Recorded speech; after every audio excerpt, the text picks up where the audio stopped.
ఓం నమ శివాయ. చూసిన వెంటనే మా ఛానల్ని సబ్స్క్రైబ్ చేయండి, లైక్ చేయండి. వృషభ రాశి వారు ప్రేమించిన వారి చేత మోసపోబోతున్నారు. వీరి మధ్యలోకి మూడో వ్యక్తి రాబోతున్నారు. వీరు కష్టపడి నిర్మించుకున్న వ్యాపార సామ్రాజ్యంలో స్నేహితులు మోసం చేసి ఇబ్బంది పెట్టబోతున్నారు. వాహనగండం రాబోతుంది. కావున వీరు వాహనాల్లో ఒంటరిగా ప్రయాణించే ప్రయత్నం చేయకండి.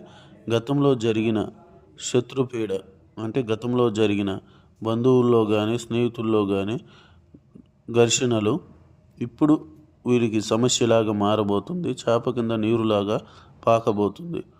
కావున వీరు శత్రు విషయాల్లో, ప్రేమించిన వారి విషయాల్లో, స్నేహితుల విషయాల్లో జాగ్రత్త వహించాలి. ఎక్కువగా గుడ్డిగా నమ్మేస్తుంటారు. ఆ నమ్మకమే వీరికి నమ్మక ద్రోహమై వెన్నుపోటు పొడుస్తారు. స్త్రీ పురుష వశీకరణం చేయబడును. ప్రేమించి విడిపోయిన వారిని వెనక్కి తీసుకురాబడును. గుప్త నిధులు తీయబడును. పైన కనిపించే నెంబర్కి కాల్ చేయండి. ఓం నమ శివాయ.